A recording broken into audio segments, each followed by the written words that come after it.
Good morning, Cullman. Thank you for joining us on Cullman Today. I'm your host, Christine Wiggins, and today is Friday, December 12th. Coming up on Cullman Today, bitter cold and dangerous wind chills are headed for Cullman this weekend, and one local church is opening its doors to help. Plus, hundreds of thousands of dollars are coming to our area to help victims of crime. Where that money's going and who it will serve, and a long-awaited steakhouse is finally opening in North Cullman, and it's already giving back in a big way. All this, plus your 4 and 4 weather and more. Now let's take a closer look at the top stories happening in Cullman today. The Cullman County EMA is urging residents to get ready for a bitter blast of winter weather this weekend into Monday. Late Saturday night into early Sunday, light drizzle could develop and briefly change over to freezing drizzle, light freezing rain, or even sleet as temperatures dip below 32 degrees. Any ice buildup should be very light, but slick spots will be possible early Sunday. Behind that, much colder air pours in with lows in the low to mid-20s, wind chills in the single digits, and temperatures staying below freezing until around midday Monday. To help anyone without reliable heat, a warming station will be open Sunday, Monday, and Tuesday nights at Garden City First Baptist Church, 407 3rd Street West in Garden City. Doors open at 5 p.m. and guests are asked to bring their own bedding and personal items. In the city, the designated warming shelter is the Donald E. Green Active Adult Center on Cleveland Avenue Southwest, which may open when the forecast calls for 28 degrees or below. EMA works with local churches, VOAD, and community groups to support these shelters and shares verified openings and updates through its social media and local media partners. State Senator Garlan Gudger says more than $458,000 in new grant funding is headed to help crime victims across his Senate district.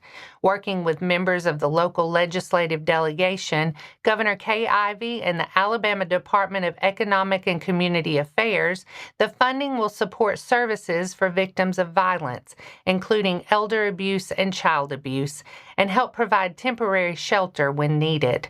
The money will be distributed to three area organizations: Addie's Place of Winston County, the Child Advocacy Center of Cullman, and the Willow Path, formerly Victim Services of Cullman. Each group plays a key role in offering protection, counseling, and resources to vulnerable residents. Gudger and other lawmakers say these awards recognize both the growing need for victim services and the strong track record of local providers. The grants are expected to strengthen long-term support systems for children, seniors, and families across Cullman and neighboring counties by expanding services and raising awareness of available help.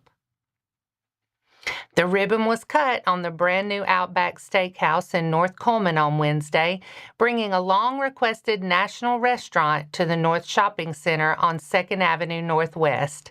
Local leaders from the Cullman Area Chamber of Commerce, Cullman City Council, and the Cullman Economic Development Agency joined the Outback team to officially welcome the steakhouse and its new jobs to town. During opening week, Outback directed part of its proceeds to two local nonprofits that serve children and families. Curt's Closet received a $5,000 donation, while Cullman Caring for Kids was presented with over $2,700, money raised through the restaurant's pre-opening fundraising campaign. Both groups say the support will help them reach more families and build long-term partnerships with the new business. City and economic development officials point to the project as another sign of confidence in Cullman's growth. Working with Delaney Property Group, CEDA noted that Outback chose Cullman for its strong local economy, traffic, and community spirit. The new restaurant also updated a key intersection with a modern look and expanded dining option. And that's all for our top stories this morning. Coming up next, Curt's Closet is sounding the alarm. Key shelves are empty just as the cold settles in. Plus, students at St. Paul's turned an Iron Bowl rivalry into more than 500 pounds of food for local families.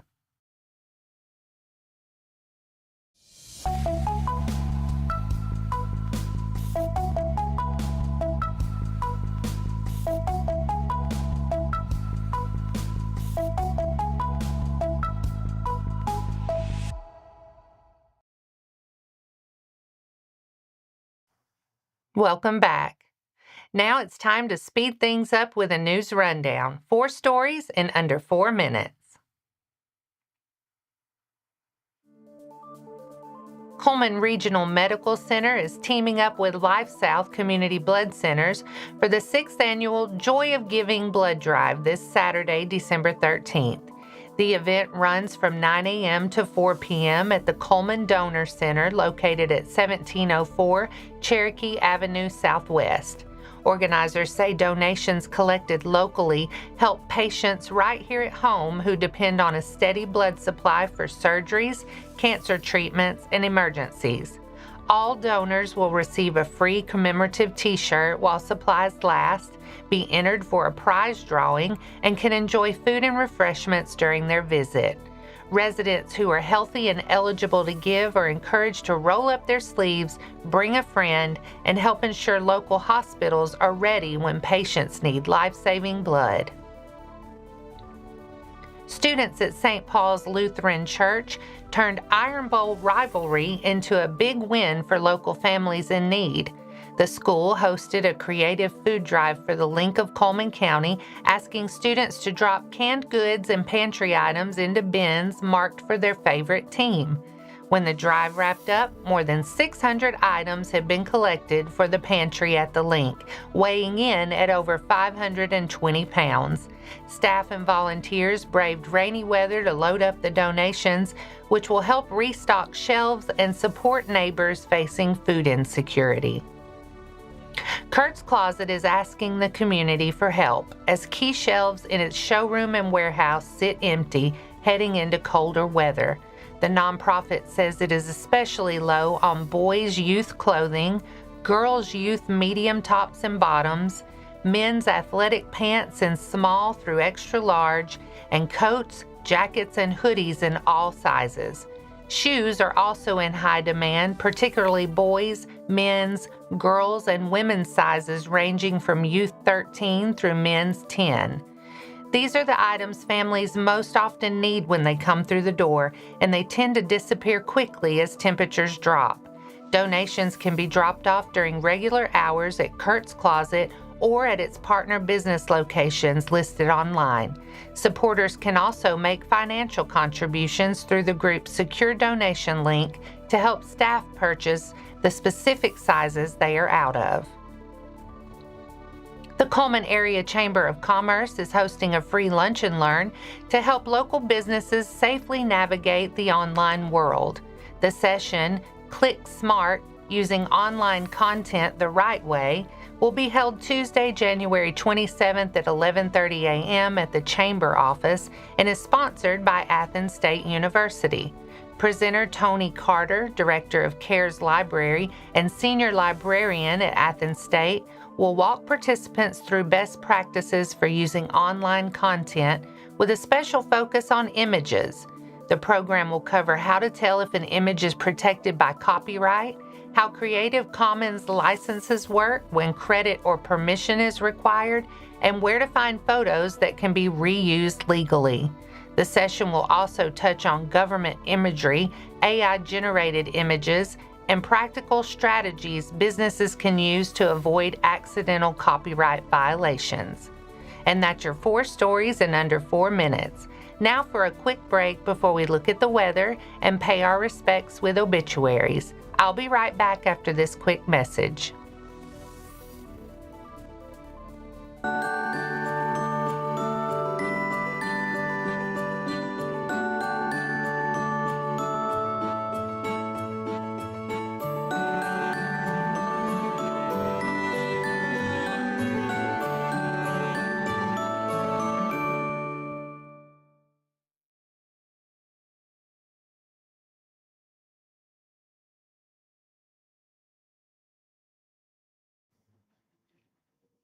Let's take a moment to pause and remember those who have lost their lives this week. Doris Utah White, 97 of Falkville, passed away Wednesday, December 10th. Funeral service will be held at 2 p.m. on Monday, December 15th at Cullman Heritage Funeral Home with burial at Ebenezer Cemetery. Visitation will be Monday from noon to 2 p.m. at the funeral home. Our thoughts and prayers go out to her friends and family. Now let's take a look at your weather forecast. Tomorrow will be sunny and a little warmer with afternoon highs climbing into the upper 50s. Tomorrow night stays mostly clear and cold with lows in the mid-30s. Saturday looks mostly sunny with highs in the upper 50s, but colder air starts moving in Saturday night. We'll see clouds increase with a slight chance of a few showers, and as temperatures drop into the 20s, a brief touch of freezing rain can't be ruled out. Sunday turns sunny but very cold with highs only in the upper 20s. Sunday night will be clear and frigid with lows dropping into the low teens. Bundle up and be ready for that Arctic air. And that wraps up today's edition of Cullman Today. Thank you for sharing your morning with us. And remember to stay connected by following us on social media and visiting CullmanTribune.com for the latest from our community. We'll be back bright and early Monday morning at 6:30 a.m. Until then, I'm Christine Wiggins with Cullman Today. Have a great weekend, Cullman.